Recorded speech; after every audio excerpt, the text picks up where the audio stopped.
Good morning, ladies and gentlemen. I'm Kevin Chilton, Explorer Chair of Space Warfighting Studies at Mitchell Institute's Space Power Advantage Center of Excellence, also known as MySpace. And welcome to our Schriever Spacepower Forum series. We're so pleased to have Lieutenant General Stephen N. Whiting with us today. General Whiting is the commander of Space Operations Command at Peterson Space Force Base in Colorado Springs, Colorado. As commander, Lieutenant General Whiting leads the preparation, generation, and sustainment of combat-ready intelligence, cyber, space, and combat support forces, and serves as the U.S. Space Force Service Component Commander for U.S. Space Command. General Whiting is a 1989 distinguished graduate of the U.S. Air Force Academy and served as a career space operations officer, commanding the 14th Space Warning Squadron, the 614th Air and Space Operations Center and Joint Space Operations Center, the 21st Space Wing, and the Combined Force Space Component Command during his many years in uniform. Welcome, General Whiting, and thank you for being with us today. I'd like to kick things off by giving you an opportunity to give everyone some opening thoughts and remarks. And in particular, can you help our audience understand how the roles and missions of your command have evolved with the stand-up of the U.S. Space Force? Yeah. Good morning, General Chilton. Great to see you again, as always, sir. Thank you. Really a privilege to be here, and I thank the Air and Space Forces Association for having me. I have a privilege to command an incredible organization called Space Operations Command, or SPOC for short. And we're the one organization that sits at the nexus of these two new organizations that the United States has created. A new service for space, the U.S. Space Force, the 6th Armed Service in the United States, as well as the reinstantiation of U.S. Space Command, the 11th Combatant Command, which of course came back in 2019. Both of these organizations are about 2.5 years old, and we sit at the nexus of them because we are at SPOC, a U.S. Space Force Field Command. We're the operational command with all the operational capability in the Space Force, but we also are the service component to U.S. Space Command. So General Dickinson, the commander of U.S. Space Command, has service components from the Army, the Navy, yes, the Air Force, the Marines, and the Space Force, and we are his largest service component. So each and every day we support and serve both of these organizations. Now at SPOC, we are the Fight Tonight force of U.S. Space Force. All of the operational capabilities that we present to U.S. Space Command are resident in SPOC. So think of missions like space domain awareness, electromagnetic warfare, missile warning, operational level command and control, defensive cyber capabilities, intelligence, surveillance and reconnaissance, satellite communications, precision navigation and timing, orbital warfare, and then we also run the bases from which we operate. And we do that in partnership with the U.S. Air Force. Airmen who are assigned to us run those bases, and we call them power projection platforms because those are the locations that we actually conduct our global missions from. So that's what we do in SPOC each and every day. And to get after that, we have a series of priorities that we'd like to focus on, and they're all built around words that start with P to help us remember them.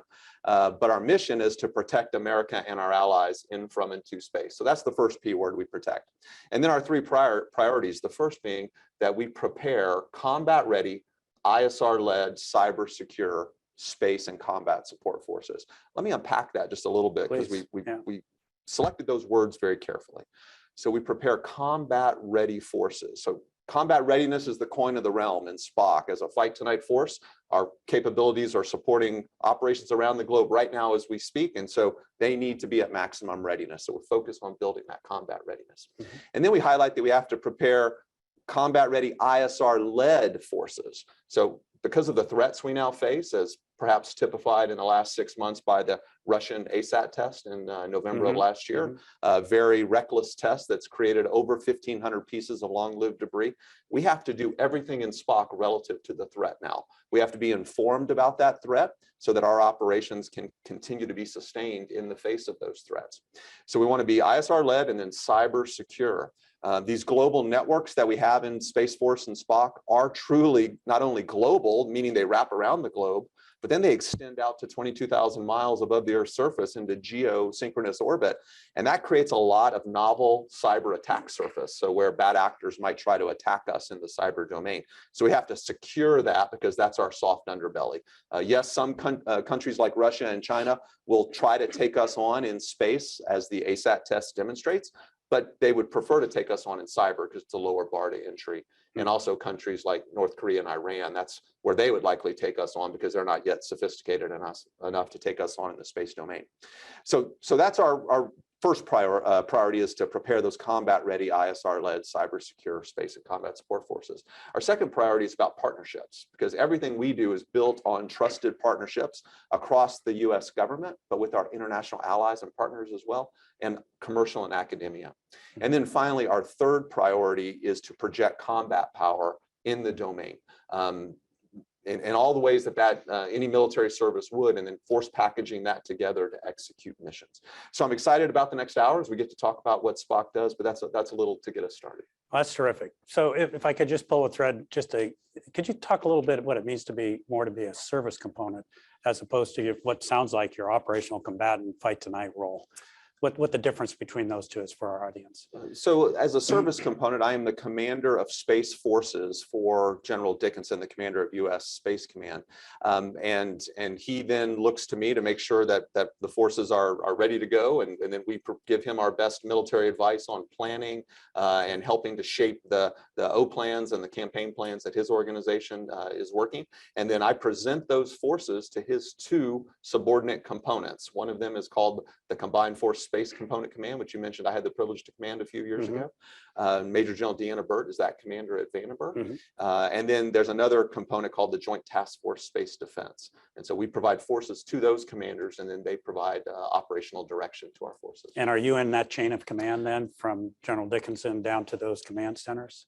No, I am not. Okay. So I'm a force provider. There you go. Okay, thanks. I think that helps explain how your role fits in, which I think has been confusing to a lot of people, just because the Space Force is so new and the construct is quite different than some of the other services. So Yes, thanks for that clarification. I know that many people in and out of the defense profession are watching the Russian invasion of Ukraine. And most of the reporting is focused on air and ground operations there. But it seems that the space and counter space activities are starting to trickle out into the press, or at least the effects of those. And we're seeing the Ukrainian forces rely on some commercial assets. And with all the commercial imagery and satellite communications that we see them leveraging from essentially non-military sources, what do you think about the future of commercial integration with US Space Forces in both how you plan, but also how you would envision conducting wartime operations? Yeah, I think it's absolutely vital. And it's something we've been doing for a while, but I think the opportunity is only going to increase as we go forward. Of course, we're very fortunate to have an amazing space commercial industry in the United States and in our allied countries. In fact, I would argue we're in a second golden age of space that's really being led by commercial industry. I was only 1.5 when Neil Armstrong walked out onto the lunar surface. So You're making me feel old. I don't personally remember it, but I've seen the excitement. I was in Europe on the 50th anniversary of that, and there was palpable excitement all around the world about that. Well, today I think we're feeling that equal excitement with what commercial space is doing. I couldn't agree more. Yeah. And so how do we leverage those capabilities for maximum benefit for the nation and for the taxpayer? We've done that for years. So for example, going back to the Gulf War, we've always said about 80% of our SATCOM requirements are satisfied by the robust commercial SATCOM industry that we have, and we contract with them for that capability. And then we build our own MIL-SATCOM capability for the niche requirements that we have. So that's a good template here. I can't speak with great expertise about ISR because the National Reconnaissance Office and others do that contracting, but I can see that we are similarly now starting to leverage commercial industry for those capabilities. So the opportunities going forward will only grow in missions like space domain awareness and cyber and others. And because of this, for the last 8 years out at Vandenberg, at what's now called the Combined Space Operations Center, we've had a commercial integration cell where we've brought together the companies that we do contract with, and they come together and they have put they've collectively hired people that sit on our ops floor there that we can share intelligence at the highest classification levels. They can give us insights into what's happening into their constellations. We give them insights into what's happening to our constellations so that we can just have a better picture of what's going on in space and operate better together. So I think that's been a terrific paradigm of how we can operate with our commercial partners, and I think that will only grow going forward. So you don't see any tension there? You'd see the commercial industry being very willing to jump in and fill this gap filler role, if you will? I have found that commercial industry, certainly they have a business that they need to run, but when we enter into smart agreements with each other, we can leverage that great capability. We pay them for that capability. They've been all in to be partners throughout all phases of operations that I've seen. And so I think that's a capability we can continue to leverage going forward. Terrific, thank you. Now, we've already talked about this a little bit, but given the Chinese and Russian counter space activities like their ASAT test that you mentioned, both of which created tremendous amount of debris, both the Chinese and the Russian. And then also we're seeing jamming, I believe, by Russian forces in the Ukraine to try to deny GPS to the Ukrainian forces and jamming their satellite communications capability. It appears with all this going on in today's crisis that our allies are getting more and more focused on organizing to address space and these threats in particular. The United Kingdom, France, Japan, and Australia, just to name a few, are creating their own space commands or services along the way. And there seems to be increased interest in working together as an alliance or at least a partnership. I was wondering if you wouldn't mind sharing your thoughts on the importance of combined space operations. And you see it moving from a partnership that shares information to a more combined operational approach akin to a combat air operations center, where Allied and US operations are integrated both for planning and execution during wartime operations. Yeah, space is truly a team sport. No one country, no one organization can do all the missions that are required in space. And we actually have a robust history of partnering with our allied teammates and partners around the world. You can go back to the 60s and 70s when we had relationships with the UK and Australia for various missile warning capabilities, for example. But that has only developed. So you asked specifically about the Combined Space Operations Initiative. So let me talk about that for a moment. Really, the history of that organization, which is about, I think, a decade old, not so much an organization, but a series of meetings, was the Schriever War Game, which the Air Force Space Command had the good foresight to create probably 20 plus years ago. But in those meetings, we would talk about things like norms of behavior and what constitutes a threat in space and when can we respond. And through those discussions in a war game environment, there was talk of, hey, we need to get together at a more senior level into a series of meetings that became the Combined Space Operations Initiative. Now, over time, that has resulted in a whole series of positive improvements. So now each and every day, US Space Command has an operation called Operation Olympic Defender. It is a named operation in space that 3 of our partner countries have signed up to. So Canada, Australia, and the United Kingdom, along with the US, every day we're executing Operation Olympic Defender together. And as part of that, those countries have sent personnel to Vandenberg to sit at the Combined Space Operations Center to execute command and control of capabilities in the United States, but also capabilities resident in those countries so that we're operating together. The CSPO also resulted in the placement of liaison officers at Vandenberg from countries like Germany and France, who are allied partners, but we didn't have as close a working relationship in space. Well, now we're starting to exchange liaison officers and figure out a way we can make our data compatible with each other. Now at the CSPOC on a daily basis, they have coordinated calls and sharing of information with all of those countries' individual ops centers. So I think we're just seeing this constant progression of deeper integration, and we're looking to continue to extend that as we move forward. Terrific. I've always, in my experiences, I've found that our allies are of great benefit to our national security, and we share mutual concerns. If I could just pull a thread there, one of always the biggest complaints is overclassification on our part, and maybe not sharing things with our allies that would make them more effective. Is that still a problem in the space domain? It seems like it comes up in other domains. This is an infinite race, and so we will be running this race forever, but I think we've made progress. Yeah. Of course, it's never fast enough or to the point at which everyone would say we're satisfied with where we are. But we absolutely have made progress. In fact, one of the areas we've made progress on through the CSPO is now when we see activity like the Russian ASAT test, you will see very quick messaging that typically follows from not only in the US government and General Raymond's talked about the first time you wanted to do one of those messages, how long it took to get out, but now we've tightened that OODA loop, if you will, but now you'll see our partner nations who equally care about space are messaging very similarly with us. So that's because we've been able to share information at a deeper level. And now we're working to extend that sharing beyond just the traditional Five Eyes to other NATO and allied partners. So I think we're making progress, but we will have this conversation again in 5 years, and hopefully I can say we're continuing to make progress. To do that. Yes, Terrific. You know, another area that you already brought up was space domain awareness. And every commander in every domain craves situational awareness within their domain, and even in other domains. For example, in the air domain, every pilot wants to know about the air threats out there, but they're also worried about the surface to air threats. So they're not just worried about situational awareness within their domain, but from other domains that can affect them, for sure. I would expect that's true in the space domain as well. And indeed, you have a kind of a separate name for it. Rather than situational awareness, you call it space domain awareness, but it's the same intent, I assume. Recently, we've seen deployment of a new space fence, which I think is great news to help us better understand the orbits of satellites in low Earth orbit. And we've seen the success of the GSAP satellite program for helping us better understand what's happening out at geosynchronous altitudes, and the deployment of ground-based space surveillance telescopes, which further help us understand the geosynchronous environment.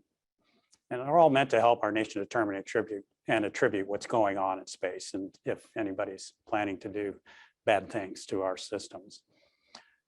What can you tell us about this key area, and are there other advances that we can expect to see from the Space Force in the near future in support of growing interest across the various orbital regions from low Earth orbit to medium Earth orbit to geosynchronous orbit? Yes, sir. Just like when you were the STRATCOM commander and it was your top priority, it remains General Dickinson, the U.S. Space Command commander's top priority as well. It's kind of like with your pay, no matter how much you have, you probably would take some more. And so we always are looking for more space domain awareness. Let me share a few statistics, which will give you a sense of how fast the environment is changing. So in the year 2021, we had a 31% increase in trackable objects on orbit. If you go back to 2020 and take a 2-year window from 1 January 2020 to 31 December 2021, 2 years, 64% increase. And so now we talk about having over 45,000 trackable pieces of debris on orbit and active satellites. That's for a number of reasons. One is the mega constellations that we're seeing launch now, just a lot more things being put into orbit. We saw the reckless behavior of the Russian ASAT test, which created a lot of long-lived debris. And then, as you highlighted, sir, we have better sensors now, like space fence, which are helping us to track objects that were on orbit. We just couldn't track them previously. So we have to continue to build out that capability. And so we do have some additional capability. You mentioned GSAP. We recently OPS accepted 2 new GSAP satellites, and we presented those to U.S. Space Command to increase their capability. We also are on the cusp of bringing to operations a new space surveillance telescope, as you mentioned, with one of our partner nations, where we are working this year over the next 12 months to deliver a new space domain awareness command and control capability called Atlas, that will replace the venerable SPADOC system that's been around for decades, and that's an important enhancement for us. We're partnering with AFRL on capabilities to go to ex-geo or cislunar, so out beyond geosynchronous orbit. And then the Space Force is also working on a new advanced deep space tracking radar that we'll field in the next few years as well. So we'll continue to make progression as we go, and then I'm sure there'll continue to be a demand for even more, and we'll look to places like commercial to help there. Okay, all right. I believe, is it Commerce that Department of Commerce that's we're talking about, or maybe we have, kind of like the FAA does air domain for peacetime operations and normal operations in the air domain. But then we also have a military service, the Air Force, that worries about air situational awareness in case of conflict. So we kind of have 2 layers, 2 levels of responsibilities. And I think I read where the tracking of objects in space just the day-to-day tracking and keeping track of things, just as the FAA does with air traffic control, may shift out, or has shifted out. And you can tell our audience, from under your responsibilities to another department. And if it has, how do you see that being parsed? And is it an issue at all from the way you view operating in the space domain? Yes, sir. First of all, we're excited about what Department of Commerce is now preparing to do. But of course, the Air Force over the decades, and then the Space Force inherited, built the world's best space domain awareness tracking capability because we had a military requirement to do that. And over time, we found that we had the best information, so we would provide warnings to the world about potential collisions on orbit. But much of that is not an inherent military responsibility. It's an output of what we are doing for military purposes. Okay. So a few years ago, the National Space Council and Space Policy Directive 3 said that the Department of Commerce should take on the civil and commercial aspects of that to allow us to focus just on the military aspects that we need to focus on. And we applaud that. Now, that policy says that the Department of Defense will continue to maintain the authoritative space catalog. So we still will be responsible for tracking all of that information, but they will take that then and use it for civil and commercial purposes to do basic space traffic management and space situational awareness and provide those services out to commercial and civil users. They are ramping up to do that. We are in deep partnership with them, and we look forward to continuing to help bring that to fruition. So you think it's a benefit, actually, kind of this dividing of responsibilities? Yes, because it allows our warfighters then to focus on the military unique tasks that we need to perform for national security, and let them handle let Department of Commerce handle the other important aspects, but that don't need to be done by a military service. Very good. Thank you. Thanks for explaining that. I think there was some confusion on those roles and responsibilities. Moving from the service to the combatant command responsibilities, U.S. Space Command, I think in the command plans, has been assigned an area of responsibility from 100 kilometers above the surface of the Earth and up. In fact, I think General Dickinson takes some level of pride in being able to tell the other combatant commanders that he has the biggest area of responsibility. In fact, it's infinite. But this obviously includes the protect and defend mission of our critical space assets in Earth orbit. And you've already touched on this a bit, but I'd like to, see if you could expand on it. We see China putting landing on the dark side of the moon. And it's kind of hard to keep track of what goes on the far side of the moon since it never faces the Earth. And we've also seen them put satellites at the Lagrange points around the moon, fixed locations there that could give us pause. Given these activities, do you see the Space Force developing capabilities to provide the U.S. Space Command commander the space domain awareness and perhaps other capabilities, including those that would be intended to deter bad behavior? And what people are referring to, and I think you even said cislunar space, so beyond geosynchronous all the way out to the moon and to the Lagrange points around the moon. Yes, sir. No doubt our space domain awareness capabilities over the years have been primarily focused on low Earth orbit, medium Earth orbit, and out to geosynchronous orbit.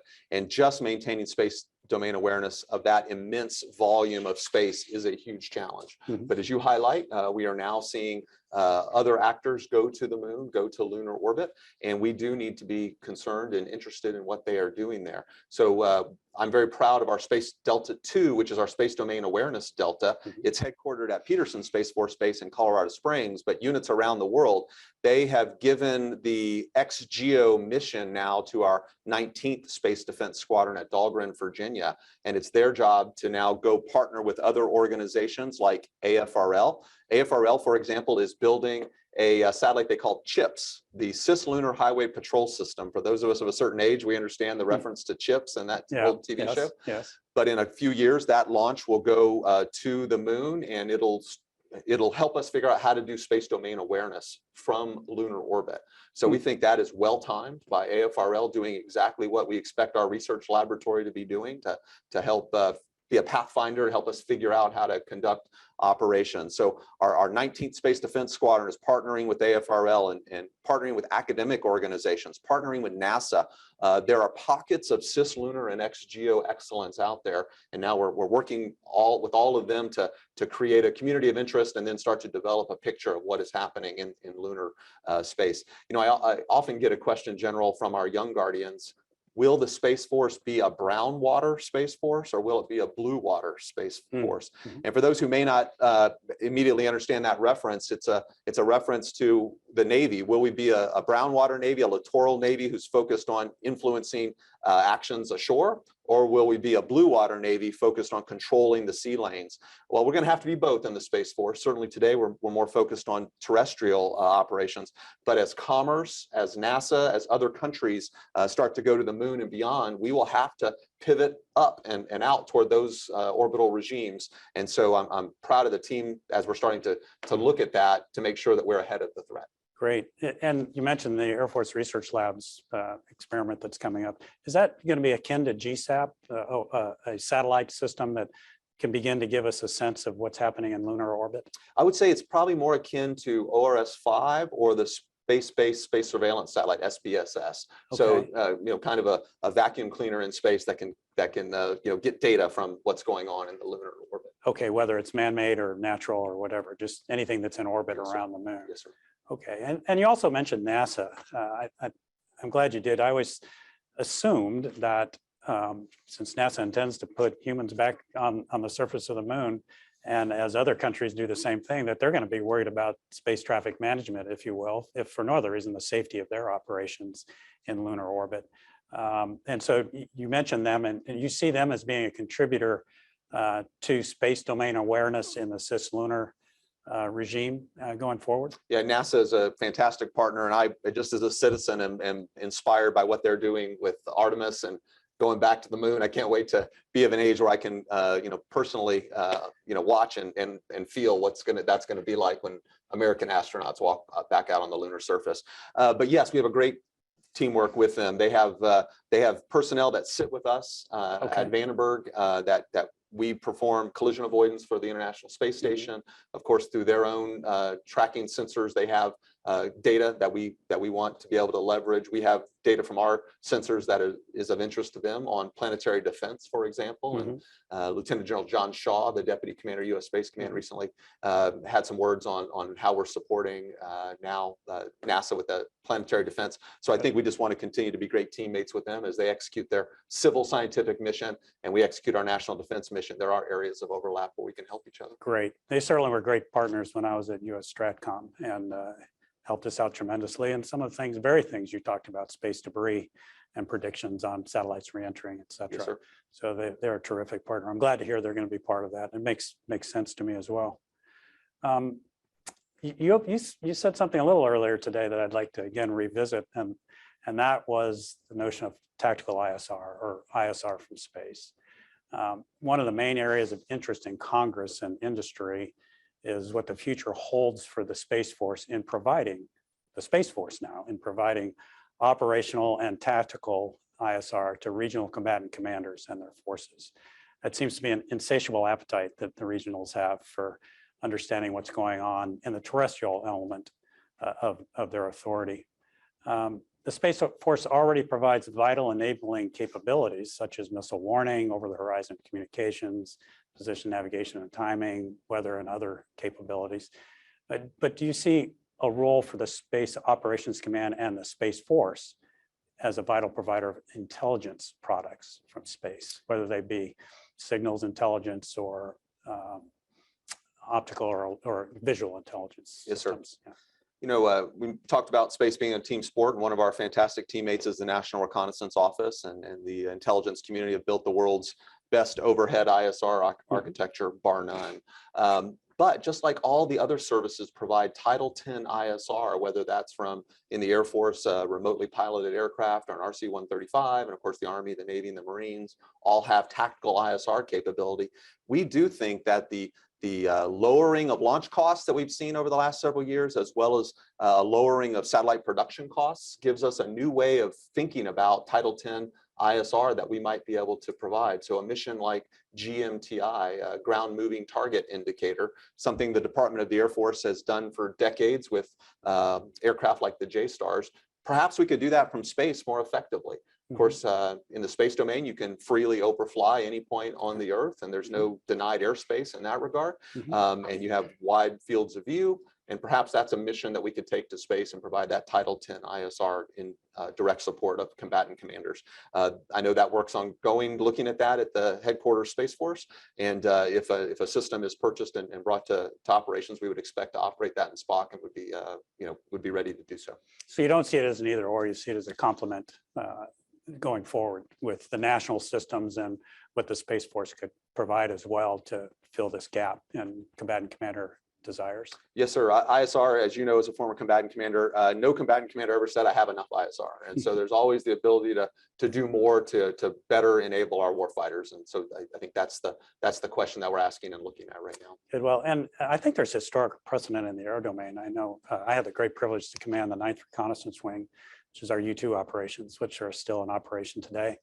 But they started out as a strategic system, not controlled by the Air Force, and eventually migrated into a system that not only still can serve national interests, national intelligence request interests, but at the same time has much tighter links and abilities to serve the regional combatant commanders in warfighting circumstances or indications and warning, in the indications and warning mission.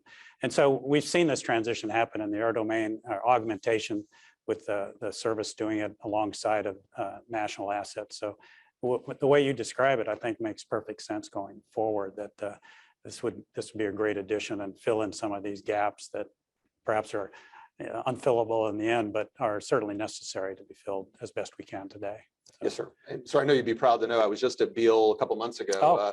The 9th Reconnaissance Wing still is the host of one of our space squadrons there, the 7th Space Warning Squadron, which is a phased array radar doing great work, providing missile warning and space domain awareness for the nation. And they have a fantastic partnership with the 9th there. You know, as just a former aeronautical engineer, getting to see those mighty U-2 aircraft still taking off and landing. It's amazing. They didn't put you in the back seat and give you a ride? Unfortunately not. Did you get in a chase car even? I have done that. Yeah, yes, okay, yeah. good. Yeah, no, it's a great partnership out there, and the 7th does a tremendous job in service of our nation, that's for sure. You know, when I was, well, in the recent past, you focus heavily on cyber integration at the space squadron level, the SOPS level, and even at the Delta level. Given the threats facing both the ground and space segments of our national space infrastructure. But turning to intelligence support, in the Wayback Machine, when I was involved with the intel support was pretty thin, even at Air Force Space Command. Part of the rationale was, well, you're not a warfighter. Yeah, it's not an operational domain, you just do support. So why do you need robust intelligence in space? And in fact, it was to the point where everyone that came through the headquarters, that was their one tour in space. And then they went back to doing air operations or other intelligence operations. So we really had not developed a space-focused professional corps, even at the headquarters level, let alone at the operation or tactical level. As a young fighter pilot, we had at the squadron level a intelligence professional, intelligence officer, and intelligence enlisted folks, particularly in the reconnaissance business, which I was in early on in the RF4, and they lived with us. And it was their mission to make sure we were up to speed on adversary capabilities, any changes to those capabilities, their doctrine, their warfighting tactics. And they helped build us scenarios that we trained to make sure we stayed sharp and current in our daily operations to prepare for a potential conflict. Is this something the Space Force is looking at and implementing now, pushing down intelligence support out of the headquarters? I mean, it needs to be there as well, but down to the operational level and then ultimately to the squadron level to support our guardians? Yeah, absolutely, sir. In fact, it's one of the areas I am most proud of, that I think we have made the most progress in as we've stood up the Space Force, is having the intelligence we need to be ISR-led, as I highlighted at the beginning. Now, sir, if I recall right, you were the Air Force Space Command commander in January of 2007 when the Chinese conducted their ASAT test. I think that will be the date when modern space operations history is written, that space no longer was a benign environment. And we could argue even prior to that, back into the Cold War, certainly the Soviets had all sorts of systems, but from the fall of the Berlin Wall till that date in 2007, you can make an argument that was about 17 years of benign environment. But at that point, we all knew that the world had changed. It took the body politic about another decade to fully digest that, but we all know it has changed now, and we see these threats. So when we stood up the Space Force, we went all around the US Air Force to find all the places that intelligence was being done either for space or from space.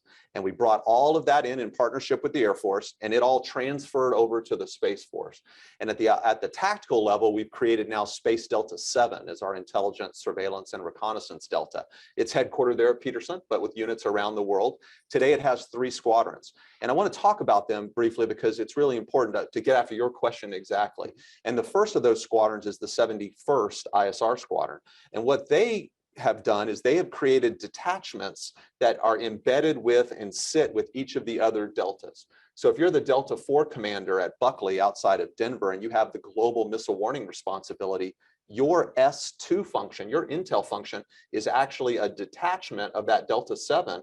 And that major who runs that detachment may be ADCON back to Delta 7, but they take their day-to-day direction from Delta 4. And that detachment's only job is to provide the intel needed to do global missile warning and missile defense operations. And in fact, those Intel Guardians sit on our ops floor at Buckley 24/7, 365, and they are doing left seat, right seat operations with our space operators. And we're doing that in each of our deltas. So that's what the 71st does. The 72nd has deployable units that can deploy around the world in support of electromagnetic warfare requirements. And then the 73rd is where we do research and development and support to acquisitions. Over the next 2 years, we're going to stand up 3 additional squadrons in Delta 7, and that's all fully funded. All the billets are already in place. We're going to stand up a threat analysis squadron, a targeting squadron, and a PED squadron, so processing, exploitation, and dissemination. So we are really getting after the intel requirements that our space warfighters need, and those Intel Guardians are just leading the way for us, and very, very proud of what they've done. Great. And you may have mentioned this, but if you did, it went past me. In the past, when I was young, we had this thing called FTD, Foreign Technology Division. They were at Wright-Patt, and they were masters at taking a photograph imagery from space that was provided them and seeing maybe the latest Soviet fighter airplane from an overhead picture and reverse engineering it just by looking at the dimensions and stuff and actually giving us a sense of what the capabilities of that fighter might be: range, payload, speed. They were amazing engineers. And I think that area is called NASIC now, National Air and Space Intelligence Center. And I was I was frustrated on occasion that we weren't manning that well enough with space knowledgeable people 10, 15 years ago. Has that changed? And can you talk about the value of having that sort of expertise that's looking at systems that maybe we see for the first time once they're on orbit? Yes, sir. I think since 2007, as the nation has recognized the threats we now have in space, and certainly as the counterterrorism fight that we were in for almost 20 years has I think, pivoted now toward more of a peer competitor fight, we have seen that foundational intel capability start to regrow. And NASIC has been an important partner in that. The Army's Missile and Space Intel Center has been an important part of that. The Space Force is in the process of standing up a National Space Intel Center that will remain tightly partnered with NASIC, but that will give us a service foundational intel center, just like all the other services have. And so I think that'll be an important development for us so that we can grow that foundational capability in concert with the rest of the intelligence community the way we need that to grow. So we're excited about where we're headed in the intel world for certain. Yeah, and one more question on intel, because I think it's so important, as you do as well, clearly. Again, threats will come against our space assets, not just from in-space orbital threats, but also potentially from ships at sea, from jammers on the ground or at sea, and direct descent ASATs, as we've already talked about.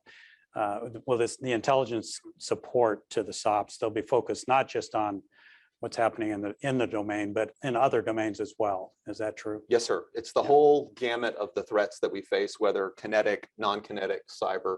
And so we've got to look at all those, as you highlight, because any one of those could disrupt our space capabilities. Great. Thanks so much. And I could ask you questions all morning, but we want to share your time with our audience who's joined us via Zoom and dialed in. And just as a reminder to our listeners, you can participate in the Q&A by using the raise your hand function on your device. And Dan's going to be our moderator. He's off screen.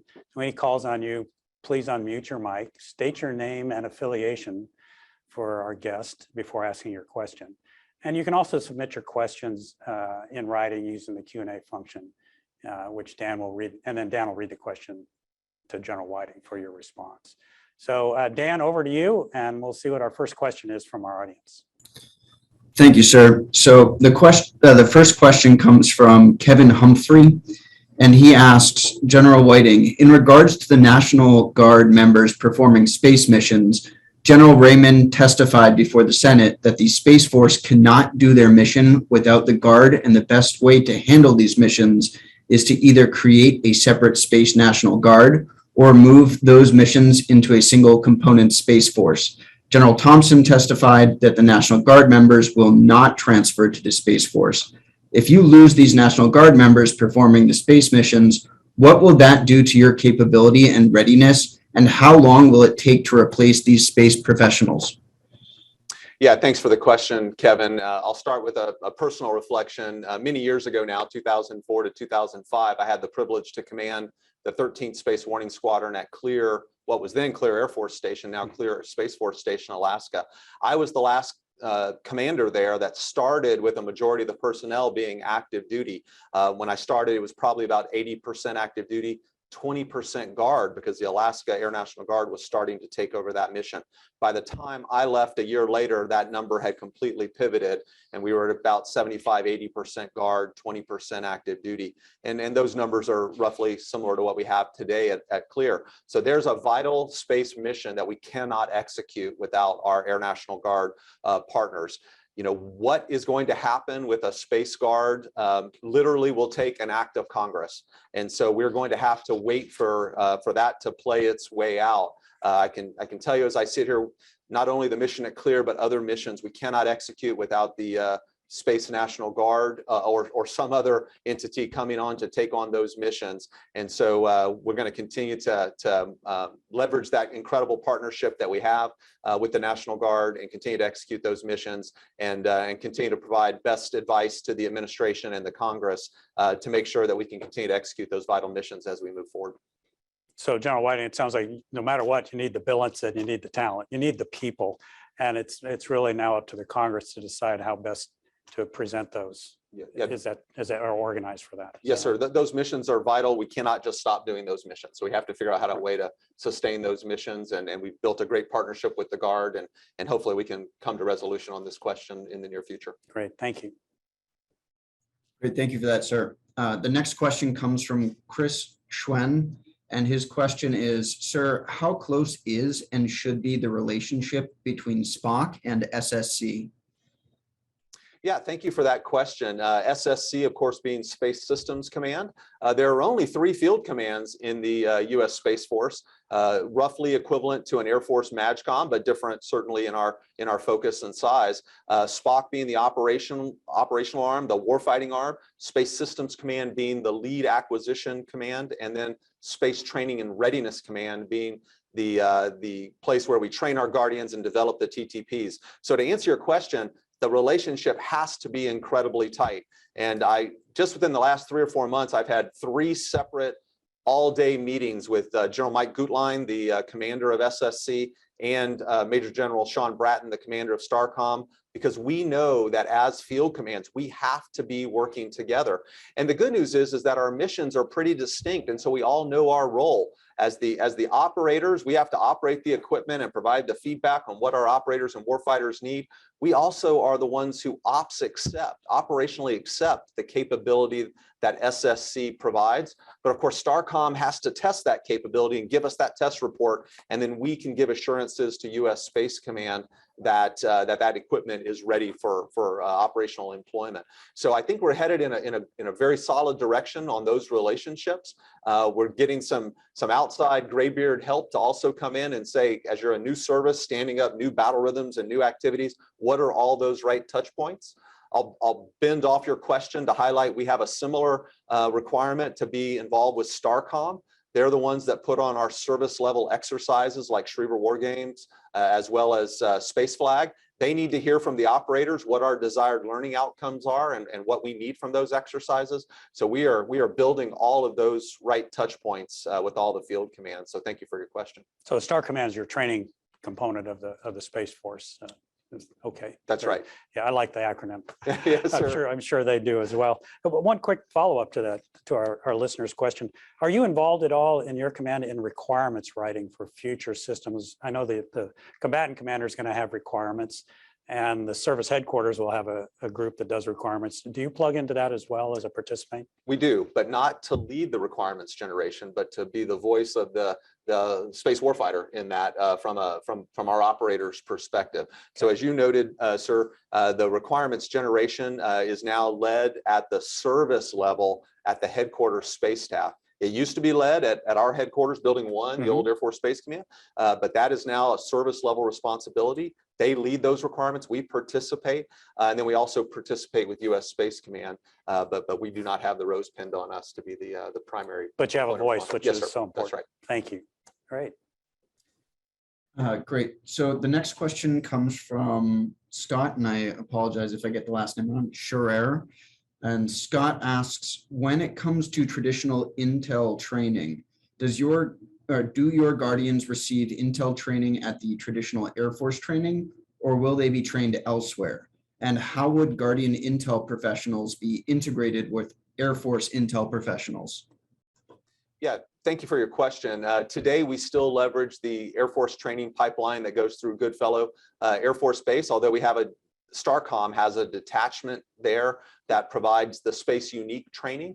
And then out at the National Security Space Institute at Peterson there, STARCOM provides some space specific intel training as an FTU, if you will, for our Intel Guardians. So we are in the process of building that training pipeline that we need, but still today leveraging the Air Force pipeline for the bulk of that training. We still do have a number of airmen, intel professionals that are assigned to Delta 7 and other locations because they were already assigned or on assignment when the Space Force was created. They're doing fantastic work for us. Some of them will be transferring to the Space Force. Some want to remain in the Air Force, or the Air Force said, I need you to remain in the Air Force because you are so valuable to the U.S. Air Force. And so when they get to their natural PCS cycle, they will return to the U.S. Air Force and do great things in the Air Force. And then we will replace them with Intel Guardians, either that are coming to us from assignments elsewhere in the Air Force, or maybe they're new accessions that we've been training. So I think you'll see over time, and perhaps next time you talk to Sean Bratton from STARCOM, this would be a good question for him. I think you'll see us continuing to create our own training pipelines, but for now, really tightly partnered with and appreciate the support of the U.S. Air Force. Great, great. I look forward to having him on one of our future forums. And sir, the next question comes from an anonymous attendee, and they ask, the Air Force and other services invest significant dollars in mission simulators to refine operations. When will the Space Force invest in mission simulators to fully utilize capabilities of on-orbit systems? Yeah, thank you for your question. And we do have some simulators, but it is no secret that those simulators, even the best ones, largely only replicate the keyboard actions, the switch actions that we have to take to command our satellites or our space systems in a benign environment. So it's more of, to use an Air Force term, more of a white jet kind of trainer, where you're just trying to teach somebody how to operate the system. What we have to do, and there is an initiative coming out of Headquarters Space Force to build the capabilities that now allow us to replicate threats. So it's an operational training infrastructure initiative. You saw as well just last week, the Space Force announced a test initiative where we're really growing and ramping up our test capabilities in STARCOM.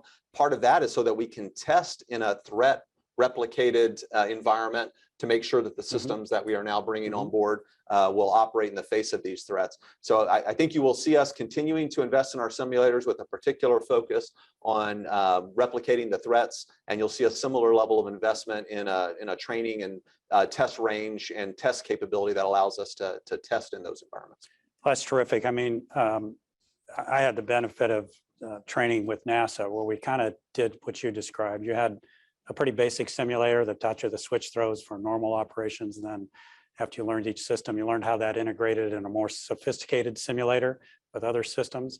And then ultimately you got to a simulation where you worked with the command and control element while you're at the tactical level, if you will.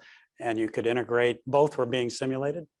And then certainly in the air domain, we do a similar thing to the point of exercising against adversarial threats, simulated and sometimes with professionals who are trained to emulate the adversary tactics, techniques, and procedures. I'm so glad to hear that you're focusing on this, because I know it was a great frustration in the past that the only place to train was on the actual console, while you're actually flying a satellite in the extreme. And there was no other tools capable or available to our Guardians to be able to realistically train in exercises or support combatant commanders, regional games, et cetera. And that's where TTPs are developed, tactics, techniques, and procedures, and where you get good at fighting a thinking adversary. So General White, I'm so glad to hear that there's a focus there, and hopefully the investments will follow to give you the tools you need in the field to prepare our warriors for the uncertain future. Yes, sir. We absolutely have to get this right. And by the way, our domain is tailor-made for this, because Yes. other than our 2 Guardian astronauts, we experience the domain through typically a computer screen. And so it's ripe for us to build the system that perfectly emulates that. One of my best assignments in my career was as a new 1-star, I got to be the vice commander at the Warfare Center. And first time, and the only time in my career I was assigned to an organization that flying was its primary mission. And I know that the Air Force, is always trying to build the perfect simulator, but we don't have to, in the space world, have to simulate the movement part that the flying world has to, where you want to give the pilot the idea of movement, because that's how they experience their domain.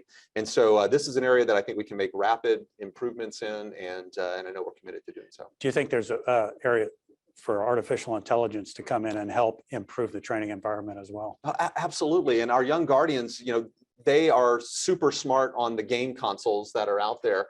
And all those game consoles, if you think about it, when you're fighting the bad guy, that bad guy is normally an AI, AI creation of some kind. Of course, you also can network with other people around the world, but all of that technology is out there, and we have a little bit of it. We need a lot of it.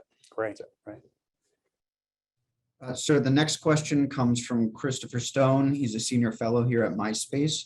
And he asks, as General Chilton mentioned, one of the missions of the Space Force is to deter, and to do that requires offensive capabilities. So will there be any demonstrations of our own capabilities soon to deter Russia and China? Well, thank you for the question. I think the Vice President made a very important announcement here in the last few weeks. And of course, we are completely aligned with the administration's position. But as a warfighting domain, we have to force package together capabilities that allow us to execute missions. And that's the high value, that's bringing together capabilities like the high value assets like missile warning and satellite communications satellites. It's force packaging that with intelligence, as we've talked about, cyber, command and control, joint fires, offense, defense, bringing all that together in real time to execute missions. Of course, there's been a robust national dialogue about classification and what it is that you allow potential adversaries to see so that you can deter them. I think we will continue to support that conversation as we move forward. But we have underlined clearly as a nation with the stand-up of the Space Force and U.S. Space Command, again, with Spock sitting at their nexus, that this is a warfighting domain, and that we do not want a war to extend in or begin in space. But if it happens, we'll be prepared, and we'll be prepared to win. Prepared to gain space superiority. Yes, sir. That's your mission. That's great. And just to clarify on the Vice President's comments, I believe what she's proposed is that we would, or stated, we would unilaterally not conduct debris creating tests. And we'd encourage other nations not to conduct debris creating anti-satellite tests. Personally, I think that's a good thing. I don't think space debris is helpful to anyone. On the other hand, we don't test nuclear weapons. Doesn't mean we don't have them. We support a test, it's effectively we did not sign the treaty, but we do not test our nuclear weapons. And that's a signal to the world not to do the same, or to follow a similar protocol, not testing. It doesn't mean we can't have the capability. the capabilities we need to deter an adversary. And I think that's an important nuance.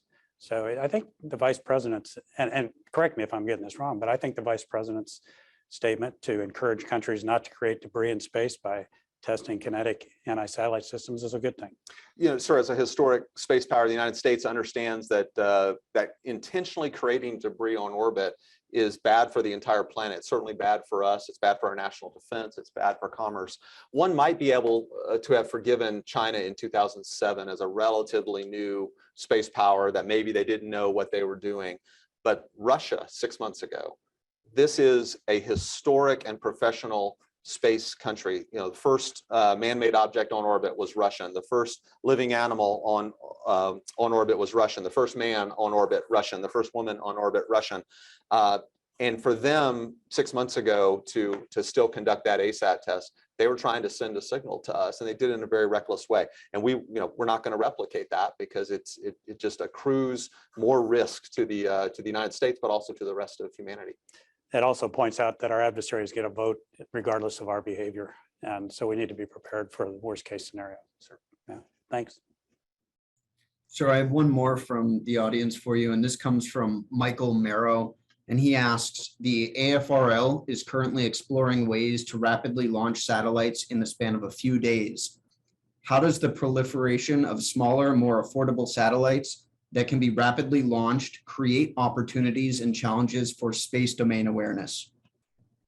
Yeah, thank you for that question. First, let me just say what great teammates, AFRL, Major General Heather Pringle. I think her moniker is one lab supporting two services, and we absolutely are seeing that. They are getting after it.